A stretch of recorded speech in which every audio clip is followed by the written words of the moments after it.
गए कि भैया इसके तो 100 में 100 है। उसके बाद क्या हुआ, आपने 11th में पढ़ा, वहां पे भी आपको 100 में 100 मिल गए, फिर आपने 12th भी वहीं से पढ़ लिया, 12th में भी उसने आपको 100 में 100 दिला दिए, मतलब 100 मिलते जा रहे हैं आपको। आप पूरे सोशल मीडिया पे छाए हुए हैं पूरे भारतवर्ष में कि भैया ये कौन बंदा है जो 100 में 100 लाया जा रहा है, मतलब चारों तरफ फूल मालाओं की बारिश हो रही है, मतलब पता नहीं क्या क्या हो रहा है, और आप बढ़िया खुश मतलब मगन है एकदम। उसके बाद क्या हुआ, अचानक ये आ गया आईआईटी, या फिर आपने नीट का एग्जाम देना था, ठीक है, नीट का एग्जाम, आपने कहा कि सर मुझे तो आईआईटी जाना है, बोला कोई बात नहीं बेटा आ जाओ, मैं आईआईटी में सिलेक्शन दिला दूंगा। तो आपका आईआईटी में सिलेक्शन भी करवा दिया बिना किसी मेहनत के, ये इसका आईआईटी में सिलेक्शन। अच्छा तुम्हें कहा ना नीट में जाना, लो तुम्हारा नीट में सिलेक्शन करा दिया, आपका नीट में भी सिलेक्शन हो गया। इमेजिन करिए बस, सिलेक्शन में सिलेक्शन हो जा रहे हैं, कितना, कौन सी रैंक चाहिए, अच्छा पहली रैंक लो भैया, तुम पहली रैंक ले लो। गुड इवनिंग मेरे देश के लिटिल चैंप, आप सभी का मेरे चैनल पर हार्दिक स्वागत और अभिनंदन है। दोस्तों आप सभी अपनी 9th क्लास की जर्नी को कंप्लीट करके अभी 10th क्लास की जर्नी को स्टार्ट करने जा रहे हैं, और ये जर्नी किसी भी स्टूडेंट की लाइफ में बेहद ही एक्साइटिंग और बहुत ही खूबसूरत होती है। देखते हैं कि इस जर्नी में हमें एक्चुअल में करना क्या है, इस जर्नी को इतना खास क्यों बताया जाता है, इतनी इंपॉर्टेंस क्यों दी जाती है, इतना हमें डराया क्यों जाता है। हालांकि डरने की बात नहीं है, मैं हूं ना आपके साथ, डरने की कोई जरूरत ही नहीं है। तो सबसे पहले हम लोग देखते हैं कि जो हमारा 10th क्लास का जो सिलेबस है मैथमेटिक्स का एज पर सीबीएसई बोर्ड, उसमें एक्चुअल में पढ़ना क्या क्या है हमको और दिया क्या क्या है। देखिए ये तो सीबीएसई ने ऑलमोस्ट अनाउंस कर दिया है कि जो 10th क्लास का जो सिलेबस है सेम रहने वाला है जैसा कि 25-26 सेशन के लिए था, तो उसमें कोई चेंजेस नहीं हुआ है। सो उससे हमें कोई टेंशन लेने की जरूरत नहीं है कि एक्चुअल में चेंज क्या होगा या क्या नहीं हुआ, वहां डरने की जरूरत नहीं है हमको, ठीक है ना। अब ये रहा वो सिलेबस जो आपको और हमें मिलकर कंप्लीट करना है अपने board exam point of view से। तो मैं आज ये सिलेबस आप सब क्यों डिस्कस कर रहा हूं, ये क्वेश्चन बनता है यहां पर, और इस क्वेश्चन का आंसर सिंपल सा है मेरे लिए कि 10th क्लास का जो सिलेबस है ना वो ऑलरेडी बहुत सारे प्लेटफॉर्म पे डिस्कस हो चुका है। सो उसमें बहुत ज्यादा हम डिस्कशन नहीं करेंगे कि वो ऑलमोस्ट सेम है, ये फलाना टॉपिक है इससे इतने मार्क्स से पूछा जाता है, ये धमाका टॉपिक है इससे इतने मार्क्स से पूछा जाता है, तो उससे बहुत डिटेल में हम लोग नहीं जाते हैं कि वो लगभग सब कुछ का सभी तो सेम है, उसमें मैं नया क्या बताऊंगा यहाँ पे आपको। हाँ मैं उस पॉइंट को यहाँ पे आपके साथ डिस्कस करने जा रहा हूं जिस पॉइंट की वजह से 10th क्लास एक्साइटिंग होती है, 10th क्लास खूबसूरत बन जाती है। बच्चों 10th क्लास एक ऐसा पड़ाव होता है हमारे स्टडी लाइफ का जो हमारे आगे आने वाले कॉम्पिटिटिव एग्जाम्स की दिशा और दशा को तय करता है कि हम किस कॉम्पिटिटिव एग्जाम्स को फेस करेंगे, किस कॉम्पिटिटिव एग्जाम से हमारा परफॉर्मेंस कैसा रहने वाला है। तो हम लोग आज इस पॉइंट पे डिस्कस करेंगे कि जितने भी टॉपिक्स हैं आप ये देखेंगे कि फ्यूचर में जितने भी आप कॉम्पिटिटिव एग्जाम फेस करेंगे वहां पर इन्हीं टॉपिक से क्वेश्चंस फ्रेम होते हैं, यानी कि जो बेसिक बिल्डिंग ब्लॉक्स होता है वो 9th-10th का जो सिलेबस होता है, स्पेशली मैथ और साइंस की बात करूं, वो ही आगे कैरी फॉरवर्ड होता है for competitive exams as well as for your 11th and 12th। 11th और 12th के जो टॉपिक्स आप पढ़ते हैं उनका सारा का सारा जो बेसिक बिल्डिंग ब्लॉक्स होता है वो 9th-10th के सिलेबस से ही होता है। हालांकि आप 9th कंप्लीट कर चुके हैं तो 9th में अब तक आपने जैसे भी पढ़ाई की हो, जहां से भी पढ़ाई की हो या ना भी की हो तो भी चलेगा, कोई टेंशन लेने की जरूरत नहीं है। बट 10th क्लास से हमें सीरियस हो जाना है, मतलब सीरियस ऐसा नहीं हो जाना है कि ऐसा नहीं करना है ना, सीरियस इतना सीरियस नहीं होना है, सीरियस बस इतना होना है कि जो पढ़ाया जाए, जितना पढ़ाया जाए उससे सीरियस लेना है, थोड़ा सा उस पर हमें अपना भी एफर्ट डालना होगा। सामने वाले के भरोसे नहीं बैठना है कि सामने वाले ने जितना पढ़ा दिया हमें बस उतना ही पढ़ना। अगर कोई आपसे ये कहता है कि बस आप मुझे ज्वाइन कर लीजिए, मैं आपको जितना पढ़ा रहा हूं जैसा पढ़ा रहा हूं बस वो पढ़ लीजिए, तो ये गलती आप नहीं करिएगा, क्योंकि ऐसी गलती करने वालों का नतीजा क्या हुआ। अभी रिसेंटली जो बोर्ड का एग्जाम हुआ था, स्पेशली मैथ की बात करूं तो 10th के मैथ का जो पेपर आया था, जिन बच्चों ने कुछ अपना एफर्ट्स किया था उन बच्चों के पेपर सारे अच्छे हुए हैं। जो बच्चे केवल और केवल सामने वाले के भरोसे बैठे रहे, उन्होंने जो बताया जैसा बताया बस उसे एक्सेप्ट कर लिया, उन बच्चों को प्रॉब्लम हुई उस पेपर को सॉल्व करने में, क्योंकि सीबीएसई बोर्ड ने जो पेपर डिजाइन किया था उसने कुछ अलग नहीं किया था, बस उन्होंने थोड़ा सा जो उसमें बेसिक कॉन्सेप्ट को मिक्सअप कर दिया था, यानी कि 3-4 टॉपिक से बेसिक कॉन्सेप्ट को उठा के एक ही प्रॉब्लम में मिक्सअप कर दिया। तो ऐसी प्रॉब्लम को सॉल्व करने में बच्चों को प्रॉब्लम हुई। हालांकि आप और हम मिलकर ऐसी प्रॉब्लम को डे 1 से डिस्कस करेंगे ताकि ऐसी कोई भी प्रॉब्लम ना हो, या सीबीएसई बोर्ड कैसा भी पेपर डिजाइन कर ले हमें उसे सॉल्व करने में कोई प्रॉब्लम नहीं होगी। तो आइए डिस्कस करते हैं हम पहले अपने सिलेबस को। ये वो कुछ टॉपिक्स हैं, इनके मार्क्स का वेटेज ही मैंने बता दिया है कि इनके मार्क्स का क्या वेटेज है आपके board exam point of view से। बच्चों देखिए क्या होता है ना कि माइंडसेट ही डिसाइड करता है कि आपका आने वाला फ्यूचर, आपके आने वाले कॉम्पिटिटिव एग्जाम में आपका परफॉर्मेंस कैसा रहेगा, और उसकी शुरुआत एग्जाम के 2 महीने पहले, 4 महीने, 10 महीने, 12 महीने या साल भर पहले नहीं होती है, वो आपको 3-4 साल पहले से करनी होती है। तो ऑलरेडी आपका काफी समय निकल चुका है। Now 10th, 11th and 12th हैं आपके पास, सफिशियंट है, ठीक है ना, टेंशन लेने की जरूरत नहीं है, ये मोर देन सफिशियंट है। बट आज से ही हमें अपने माइंडसेट को समझना होगा। सबसे पहले चेंज कब करेंगे ना, जब समझ में आएगा हमें। तो पहले तो समझ तो ले भैया हमारा माइंडसेट है क्या, केवल अल्लाह, समझ रहे हो ना हमारी बात। पहले अपने माइंडसेट को समझिए, वो है कैसा, तभी तो हम उसको चेंज कर पाएंगे। भाई पहले हमें ये तो पता चले ना कि हमारे घर में क्या है क्या नहीं है, तभी तो हम जाके उसे मार्केट से लेकर आ पाएंगे। ऐसा थोड़ी ना कि मार्केट गया और सब कुछ उठा लाए। डिसाइड तो कर लो भैया घर में क्या है क्या नहीं है। तो इसी तरीके से पहले अपने माइंडसेट के अंदर समझिए तो एक्चुअली चल कैसा रहा है। अब हम समझते हैं एग्जांपल से। एक माइंडसेट का बच्चा है, ऐसे माइंडसेट 99% बच्चों का होता है जो केवल और केवल मार्क्स के पीछे भागते हैं, ठीक है ना, केवल मार्क्स के पीछे भागते हैं, उन्हें और कुछ मतलब नहीं होता है। और 10th क्लास का जो सिलेबस है ना, इतना इजी सिलेबस है ना कि आप अगर डेली 10 क्वेश्चंस रटते भी है ना, आराम से आप 99% ला सकते हैं, कोई डाउट नहीं है उसमें, बड़े आराम से आपको मिल जाएंगे क्योंकि सिलेबस इतना छोटा है, ठीक है, ठीक है। अच्छा 1% बच्चे क्या होते हैं, 1% बच्चे ऐसे होते हैं जो क्या कहते हैं कि भैया हमें तो कॉन्सेप्ट क्लियर करने हैं, हमें कॉन्सेप्ट के लिए पढ़ना है, हमें अपने बेसिक्स को स्ट्रॉन्ग करना है, ठीक है ना, हमें अपना फंडामेंटल्स को स्ट्रॉन्ग करना है, ठीक है। ये वो पॉइंट्स हैं जिन्हें 1% बच्चे थॉट प्रोसेस में लाते हैं, यानी वो माइंडसेट को डेवलप करते हैं कि हमें केवल इसके पीछे भागना है। दोनों का रास्ता कहां से होके जाता है, दोनों का रास्ता होके जाता है 99%, 95% मार्क्स। इन दोनों के लिए जो एंड रिजल्ट होता है वो ये तो मिलता ही मिलता है। साथ में ही जो ये 1% वाला बच्चा है, इसके लिए आगे के रास्ते बड़े आसान हो जाते हैं। इसका मतलब इसका 11th, इसका 12th, इसका कॉम्पिटिटिव एग्जाम्स, ये सारे के सारे जो पाथ है ना, इसके लिए बहुत इजी हो जाते हैं इस 1% वाले के लिए। बट इस 99% वाले माइंडसेट के लिए आगे के ये जितने रास्ते हैं टफ हो जाते हैं। क्यों? क्योंकि 9th 10th तक तो उसने हर चीज को रट रट कर, क्योंकि सिलेबस इतना छोटा था कि हर चीज को उसने रट लिया और उसका काम हो गया, उसके नंबर भी आ गए, उसको वाहवाही भी मिल गई, सब कुछ हो गया उसका। बट जैसे ही वो 11 12 में पहुंचता है, वहां पर सिलेबस इतना बढ़ जाता है, बहुत सारी चीजें नई आ जाती है वहां पे।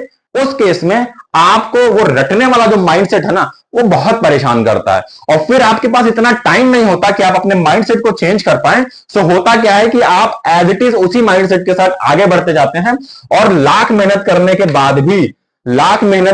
बाद भी उन्हीं बच्चों के साथ, उसी कोचिंग में, उसी बुक से, उसी टीचर से पढ़ने के बाद भी बच्चों का सिलेक्शन नहीं होता है। बच्चों का सिलेक्शन नहीं होता है, इसके बावजूद कि वो उनसे ज्यादा मेहनत करते हैं जिनका सिलेक्शन होता है। तो बात यहां मेहनत की नहीं है, बात यहां है माइंडसेट की। और वो माइंडसेट हमें आज से ही डिसाइड करना होगा कि हम किस माइंडसेट वाले रास्ते से चलेंगे। उस रास्ते से जहां 99% जा रहे हैं या उस रास्ते से जो 1% वाले जा रहे हैं, ये हमें आज ही डिसाइड करना पड़ेगा। इसीलिए 10th क्लास इतना इंपॉर्टेंट है हमारे स्टडी लाइफ के लिए। अब बहुत ज्यादा कुछ नहीं है भाई, अरे क्या ही हुआ यार, 2-4 नंबर कम हो गए तो। सपोज करिए कि एक बच्चे 99% मार्क्स आ रहे हैं और एक बच्चा है जिसके 90% आ रहे हैं, क्या ही फर्क पड़ जाता है यार, कोई फर्क नहीं पड़ता भैया 10th की मार्कशीट से। ये जस्ट एक पीस ऑफ पेपर है जो आपके डेट ऑफ बर्थ का सर्टिफिकेट है। फ्यूचर में, मैं एक्सपीरियंस से बता रहा हूं आपको, फ्यूचर में ये 10th क्लास की मार्कशीट केवल और केवल आपके लिए इसलिए काम आएगी कि उसमें आपकी डेट ऑफ बर्थ लिखी होती है। That's it. बाकी कोई नहीं देखता कि इसमें आपके कितने नंबर आए थे, आपको क्या है, फलाना धमाका। अल्टीमेटली आपका जो गोल है वो आपका कॉम्पिटिटिव एग्जाम ही है, यही आपकी पहचान बताता है फ्यूचर में। कोई नहीं जानता। आप बताइए कि आप कितने ऐसे, आपसे पहले कितने ऐसे बच्चे थे जिन्हें मैथ में 99 100% तक मिले हुए हैं, बट आप कितनों का नाम जानते हैं? आप वो छोड़िए, पिछले साल किसको मिला था 99% या 100%, क्या आप उसका नाम आज जानते हैं? नहीं जानते हैं। 12th में किसको 100 में 100% मिले, किसी एक का नाम जानते हैं आप? नहीं जानते भाई, कोई जरूरत नहीं है। ये एक मार्केटिंग गिमिक्स है जिसमें आपको फंसाया जाता है कि आप मेरे यहां पढ़ लीजिए, मैं आपको 99% दिला दूंगा, मैं आपको 100% दिला दूंगा। फैसिनेटिंग पॉइंट बनता है कि बच्चों को इतना अट्रैक्ट कर सकते हैं अपनी तरफ। फ्यूचर आपका है। सपोज करो कि मैं किसी इंस्टीट्यूशन का बहुत बड़ा मतलब हेड हूं और मैं आपसे कहूं कि तुम इंस्टीट्यूशन में आओ और मैं आपको 100 में 100 दिला दूंगा, मार्क्स में 100 में 100 दिला दूंगा, भले ही तुम मेरे स्कूल में आओ या ना आओ, मेरी क्लास में आओ या ना आओ, मैं आपको 100 में 100 दिला दूंगा। करेक्ट? आपको 100 में 100 मार्क्स मिल गए, ठीक है। किसमें?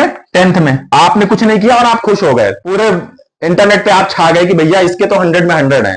उसके बाद क्या हुआ? आपने 11th में पढ़ा, वहां पे आपको 100 में 100 मिल गए, फिर आपने 12th भी वहीं से पढ़ लिया, 12th में भी उसने आपको 100 में 100 दिला दिए, मतलब 100 मिलते जा रहे हैं आपको। आप पूरे सोशल मीडिया पे छाए हुए हैं पूरे भारतवर्ष में कि भैया ये कौन बंदा है जो 100 में 100 लाया जा रहा है, मतलब चारों तरफ फूल मालाओं की बारिश हो रही है, मतलब पता नहीं क्या क्या हो रहा है, और आप बढ़िया खुश मतलब मगन है एकदम। उसके बाद क्या हुआ, अचानक ये आ गया आईआईटी, या फिर आपने नीट का एग्जाम देना था, ठीक है, नीट का एग्जाम। सपोज करिए कि यहां पे भी उसकी बड़ी बहुत तगड़ी पकड़ है, और उसने आपने कहा कि सर मुझे तो आईआईटी जाना है, बोला कोई बात नहीं बेटा आ जाओ, मैं आईआईटी में सिलेक्शन दिला दूंगा। तो आपका आईआईटी में सिलेक्शन भी करवा दिया बिना किसी मेहनत के, भैया इसका आईआईटी में सिलेक्शन। अच्छा तुम्हें कहा ना नीट में जाना, लो तुम्हारा नीट में सिलेक्शन करा दिया, आपका नीट में भी सिलेक्शन हो गया। इमेजिन करिए बस, सिलेक्शन में सिलेक्शन हो जा रहा है, कितना कौन सी रैंक चाहिए, अच्छा पहली रैंक लो भैया, तुम पहली रैंक ले लो, रैंक भी दिला दी बिना मेहनत के, रैंक मिल गई आपको, मजा आ गया। भाई आईआईटी में जाने के बाद जो पढ़ना पड़ेगा ना आपको, वो कहां से लाओगे, वो तो दिमाग से, आपके दिमाग से आएगा ना, मेरे दिमाग से नहीं आएगा कि मैं वहां जाके आपकी जगह पढ़ लूंगा, ऐसा नहीं है ना। पढ़ना तो भाई आपको ही है, नीट में भैया पढ़ाई तो आपको ही करनी है ना। वो कहां से, वो ब्रेन कहां से लाओगे, वो ब्रेन का डेवलपमेंट बच्चा वो आज से ही होता है, वो उस दिन से नहीं होता जिस दिन वो फेस करते हो। ब्रेन की तैयारी बहुत पहले से होती है। आज आपका जैसा ब्रेन है उसकी तैयारी आज से 5 साल पहले हुई थी, 5 साल पहले जैसा ब्रेन था उसकी तैयारी उसके 5 साल पहले हुई थी। जब आप बचपन में चलना शुरू करते हैं ना, तो चलते ही दौड़ना नहीं शुरू कर देते हैं, आप पहले उठने की कोशिश करते हैं, पहले बकैया बकैया चलते हैं, ठीक है, बकैया समझते हैं ना, घुटनों के बल हाथ को ऐसे रेंगते हुए, ठीक है। उसके बाद आप धीरे धीरे उठने की कोशिश करते हैं, फिर धड़ाक से गिर पड़ते हैं, फिर उठने की कोशिश, फिर धड़ाक से गिर पड़ते हैं। सोचिए डे 1 में ही अगर आपने दौड़ने की कोशिश की होती तो आज आप चल भी नहीं सकते। क्यों? क्योंकि आपकी हिम्मत ही टूट जाती। तो चलने में आपको 1 साल, 1.5 साल, 2 साल लग जाते हैं जब चलने में, बोलने में आपको 2 से 3 साल लग जाते हैं। तो ये समझिए ये हमारे डीएनए में है कि हमें हर चीज को धीरे धीरे धीरे, अगर स्टेबिलिटी लानी है लाइफ में तो आपको धीरे धीरे धीरे धीरे कदम बढ़ाने होंगे। और अभी आपके पास बहुत लंबा टाइम है, आपके पास 3 से 4 साल है, आराम से आप प्रिपरेशन कर सकते हैं। और लेकिन हमें माइंडसेट, सिलेबस सबके लिए सेम है, हमें सिर्फ और सिर्फ अपने माइंडसेट को ट्रेन करना है। आज अभी से अगर आपका माइंडसेट ट्रेन आपने नहीं किया तो आगे आने वाले समय में बहुत ही दिक्कतें होने वाली। मैंने आपको बहुत डिटेल में समझा दिया। ये डिस्कशन कोई नहीं कर रहा है क्योंकि सबको आपको अपनी तरफ सिर्फ और सिर्फ इसलिए अट्रैक्ट करना है कि ज्यादा से ज्यादा लोग कनेक्ट हो जाएं उनके प्लेटफॉर्म पे। और उसका एक ही जरिया है कि आपको इस बात का लालच दिया जाए कि आप हमारे यहां आइए, हम आपको 99%, 95% यूं ही दिला देंगे, बस आप हमें फॉलो करते रहिए। बहुत आसान है दोस्त, आप नहीं भी फॉलो करेंगे ना, आप केवल एनसीईआरटी के जो सिलेबस है ना उसको आप फॉलो करते रहिए, उसको 2 से 4 बार पढ़ लीजिए, आपको 99, 95% ऐसे ही मिल जाने हैं, कहीं भी जाने की जरूरत नहीं उसके लिए। लेकिन आपको जिस गाइडेंस की जरूरत है ना, समझिए मेरी बात को, मैं जो कहने जा रहा हूं, आपको जिस गाइडेंस की जरूरत है ना, वो गाइडेंस ये है कि आज से ही आपकी इस बात की तैयारी की जाए कि जो बेसिक कॉन्सेप्ट आप पढ़ रहे हैं ना उसको हम कहां इंप्लीमेंट करेंगे, कैसे इंप्लीमेंट करेंगे, किसी क्वेश्चन को देख के कैसे हम ये समझें, कैसे हम अपने अंदर एक थॉट प्रोसेस डेवलप करें कि इस वाली प्रॉब्लम को हम किस तरफ लेकर जाना है, हमको ये समझना बहुत जरूरी है। और इसकी प्रिपरेशन, ये वाला जो माइंडसेट डेवलप करना है वो आपको आज से ही डेवलप करना है। इसीलिए आपका 10th का जो बोर्ड का एग्जाम होता है, इसीलिए इतना, और वो ऐसा नहीं कि वो आज से ही या आज से 2 साल पहले, 4 साल पहले से उसकी इतनी इंपॉर्टेंस ना, अपने फादर से भी पूछेंगे ना तो वो भी बताएंगे कि हाँ यार 10th क्लास की कितनी इंपॉर्टेंस थी उस समय भी। फादर के फादर से भी पूछेंगे ना तो वो भी आपको बताएंगे कि 10th क्लास की कितनी इंपॉर्टेंस है। सो समझिए इस बात को कि वो आजकल या 2-4 साल, 5 साल पहले से उसकी इंपॉर्टेंस नहीं बढ़ी है, वो तब से है जब से एजुकेशन सिस्टम है। आप अपने दादा परदादा से पूछिएगा कि वो आपको बताएंगे कि भैया पहले तो लोगों के 10th क्लास की मार्कशीट पे ही उनको जॉब मिल जाया करती थी, आज ऐसा नहीं है। आज आप सारे सब्जेक्ट में 100 लेकर आइए, आप 12th में 100 लेकर आइए, आपको कोई भी पूछने नहीं जा रहा है। केवल कुछ दिन के लिए आप सोशल मीडिया पे छाए रहेंगे, दैट्स इट। उसके बाद आपको कोई नहीं जानेगा। ये भीड़ है ना, करोड़ों की भीड़, उसमें खो जाएंगे आप।